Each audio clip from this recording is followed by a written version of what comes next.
Hi everyone, welcome or welcome back to my channel. I'm Isabel and this is my library. In today's video, I bring you more of my 2026 reading journal setup.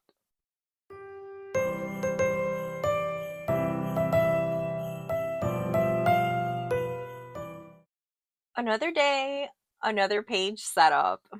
Welcome back guys, I'm so happy you are here with me. I have chosen the vibe for the day. I'm feeling a little bit vintage florally kind of vibe going, so we'll see how that goes. Today we are going to be working on yet another spread for my 2026 reading journal. If this is your first time here, welcome. I'm so happy you're here watching this video. I do have a series that I started, which basically is how to set up your reading journal for 2026. It has been a highly requested and anticipated series, and I'm so happy I started doing it. And basically, in this series, I have a few videos out. I believe this is video number 9. And we are, in each of these videos, moving me out of my 2025 reading journal and moving into my 2026 reading journal. And I'm basically looking through my 2025 journal, seeing what worked, seeing what didn't, what do I want to keep, what do I want to change. And we're basically one day at a time working on one of these spreads. Believe it or not, I started this sometime in October and it's now December and I'm still not fully moved into my new journal, but we will get there. We will get there. So I do want to tell you it's never too late to start working on your reading journal. Before I knew what I was doing, I usually started my reading journal right at the beginning of the year in January. And it wasn't until many years later that I realized, wait a minute, maybe I should have started setting up earlier. So in this video, we will be working on yet another one of our spreads. So let me quickly walk you through my new one. So this is my 2026 reading journal, and this is how it's coming out. We have worked on a lot of these spreads together. I will have all those videos linked down below. You can, of course, pick up wherever you'd like. I do feel like the video 1 and video 2 are essential for a basic understanding of reading journals and the kind of supplies you may or may not need. So if you're brand new to this, I recommend starting with video 1 or 2. But other than that, you can kind of pick up wherever you would like. So today I am skipping over 26 books to read in 2026 because I still have not decided that, but we are actually going to work on our 25 in 2025. So, just in case you are new to my channel and you have not seen any of my reading journal updates, or you don't follow my reading journal, basically, my reading journal serves many purposes for me. It's a tracker, it keeps me motivated on my reading, it helps me creatively put my thoughts on paper about my books. And every year, of course, I decide I want to choose the books that are must reads, right? In that year. And of course, I never get to read all of them, but I don't give up on those books. I continue them. So in my current journal, this is my 25 and 25. So obviously, I've read some of them, but I believe I have 18 books that I did not get to read. So those will now be a part of the second chance to read these books. And I also have my 24 and 24 left over and my 2023 books. So all of those are carrying on forward because I like that. I like doing that. I am a mood reader. For those of you who have seen my videos, I talk a lot about this when I'm creating my TBRs and when I'm reflecting back on what I read each of the months. Since I am a mood reader, I do enjoy having a plan because I'm also organized and I love planning, and there are many commitments I have to follow through with: buddy reads, book clubs I'm a part of, challenges I like to do. So throughout the year, I try my hardest to fit in these books in the different challenges that I am doing. But of course, I also, like everyone else, get distracted by brand new releases I really want to read. So it's just about making reading fun for me. This is just my way of holding myself accountable for reading and reading new things, and at the same time coming up with things I'm excited to read and adding those onto there. But again, it's a very loose kind of TBR or plans or whatnot. So today together, we are going to be working on our second chance to read 25 and 25. Obviously, this will now become third time's a charm, and I have no idea what I'm going to call this. The third time's a charm is now fourth. So if you have any ideas, because we're going to be working on this spread pretty soon, let me know what I should call this. What's the fourth time? Like, I mean, I don't know. Thankfully, though, I'm only going to have, I still have 12 left from here. So let me know if you come up with something witty. I might just use it in my reading journal, okay? Let me know in the comments down below. So for my 25 and 25, I kind of just laid out some washi, put this girl sticker on here, which is lovely, and did these two little stickers here. But these pages tend to get very filled with the little picture books. So I don't like doing too much because it feels cluttered then when I have all my little books on there. So I want to keep it minimal, but I do want to go with something flower related maybe. And I do need to account for 18 spaces, so I want to see how I lay that out and what I do. I'm going to keep this open here on the side so that I can refer back to it as I am designing these new pages. I have done some planning ahead of time, so the first thing I'll tell you is that I have printed my 18 leftover books already. And as always, I do like sharing with you what I am using. So I do use my Canon Ivy to print out my stickers. As I have mentioned in previous videos, I've also used my Cricut to use sticker paper and print those out. And that works too. It's a matter of what you like more. If you have a Cricut and you have sticker paper, it's very easy to print many per page. It is more matte. This is more photo because obviously here you're printing on photo paper. So this comes out shinier, thicker. So it depends what look you're going for. I honestly most of the time use my Canon Ivy simply because I do not always have my Cricut out. I don't have space on my desk to have my Cricut out at all times, but if I did, I'd probably use that. And I know that there are other people who use other photo printers, little photo printers. I know there's the Sprocket, I think it's called. Some people really use that and love it.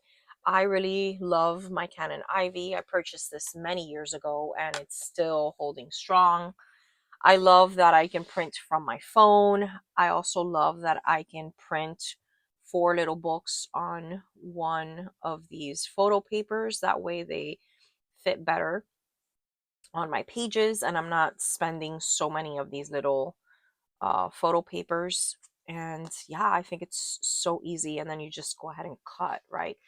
So I'm going to go ahead first and decide what I want to use, what I'm going to go with as far as like color palette and what kind of paper maybe I want to use. So I'll go ahead and start looking through that now and I'll speed you through this because I need to concentrate a little bit and think. And sometimes this process is the longest when I'm deciding what's going to pair up with what and what I want to use on my pages. If you like these books, either my sticker books like this one or these craft paper books that have a little bit of everything. I do have videos up on my channel where I haul various types of these. So this one I have a flip through and a haul video up on my channel. And for the sticker books, I actually have two videos of these hauls on my channel. And I do go through each of them and I show you what they're like on the inside and I give you some ideas as far as what you can use these for. So if you're interested, I will go ahead and link those videos down below, but just know that I have plenty of that content on there as well in case you wish I would have shown you more of the books in this video, but right now I'm just using the books. So if you want a more detailed overview of each of these, you can just go ahead and find those linked down below. All right, guys, so I'm going to go ahead and start thinking, planning, flipping, doing some creative thought process things. So I'll catch you in a little bit. I'll speed you through this part and then I will bring you back.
All right, guys, so I'm bringing you back for a second to show you what I've done so far.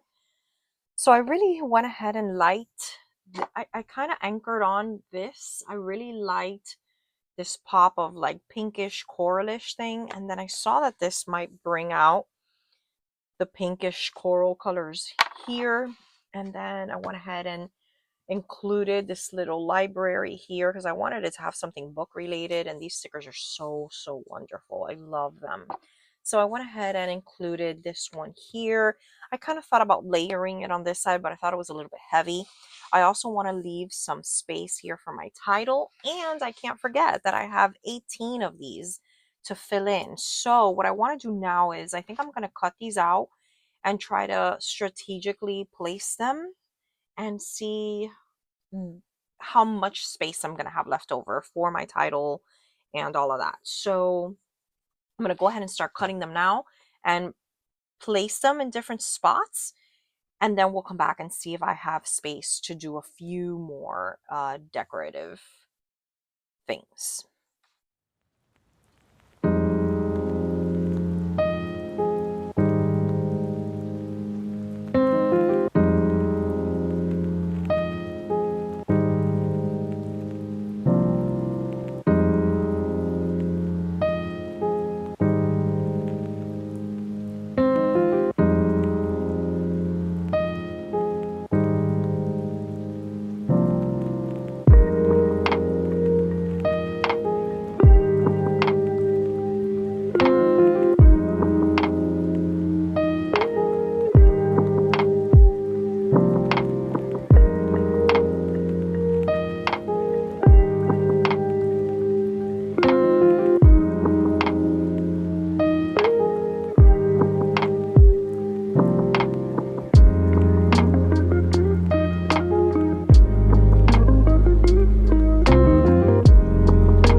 All right, guys, so I've brought you back to kind of walk you through my thought process. Still haven't committed to what I want to do. So I do think I want to use this top part here to write out second chance to read. And then I think I want to use that sticker that I had on screen a few seconds ago to put 25 and 25, 18 books left or something like that. Now, I'm really contemplating what color ink or what kind of marker I want to use. So I found this very delicate, beautiful, like dusty rose acrylograph from Archer and Olive. I love these, by the way. These are so wonderful. It was brand new. I had never used it. I just went ahead and used it for the first time now. So I'm either between this color, or I'm also in between the zebra click art. These are really, really good if you've never used these. And this is like this slightly more pinkish, bright corally kind of color, right? So now I'm debating how much I want this to pop or not, you know, and what's going to look better here. I kind of like the dusty rose color. And you know, these are the moments I wish I were doing this live, because I would ask you guys, hey, what do you think? Because I know some of you are probably screaming, go with the dusty rose or go with the coral color. And so I'm going to end up using one or the other, and you're going to be like, no, or yes. So yeah, I'm just trying to see what I want to do with those colors. And I think they're both doing, you know, something for the page. I think that bright color is pulling a lot of these bright colors, but I also think this dusty rose looks so pretty with this kind of background here, which I'm thinking I want to do. I'm trying to see how I want to do this. Probably want to do it like that, maybe, so that it kind of goes this way. I think I like that look. All right, so I think I'm going to write this over here. And I'm going to go ahead and try it with this acrylograph. Let's see how this goes for me. This is also not as accurate as the click art. These click arts are sturdier tip. These are slightly messier. All right, so let's see. Second chance to read. I think that's what I want to call this. So let's see how this looks. I'll speed you through this part, of course, and then bring you back.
guys, so I'm bringing you back now, and I'm pretty satisfied with the way that this came out. I was able to do a little bit of layering here.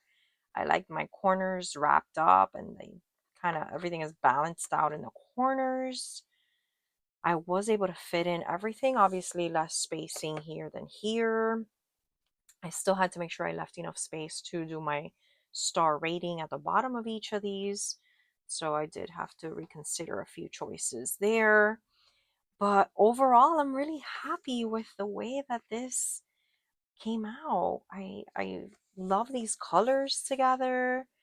I'm happy I didn't really do this like bright coral. I think it would have, thrown things off a little bit too much. There's a lot of dark covers here, as clearly I read a lot of horror, thriller, mystery kind of things. So there's very few pops of color. So I think that it was a good choice to kind of keep it with a more muted option. I tried squeezing this in, but I didn't like how it looked. So I think I'm going to leave it like that. But I'm really happy with the way my second chance to read 25 and 25, 18 books came out. I'm so happy for this. I do need to reconsider how I'm going to format my 26 books to read in 26 because 18 covers was difficult to fit. So I might have to revert back to how I did my 25 and 25 and have minimal decorating, if anything. But I'll get there when I get there. For now, I'm real happy with the 25 and 25. I still need to do the 24 and 23. I think I've lowered it enough where I can do the leftover 24s on one side and leftover 23s in the other. That's how I have it mapped out here. We'll see once I get ready to do those spreads if that kind of lines up. So let's do a very quick flip through of what we have so far. We have my title page and we have the reading goals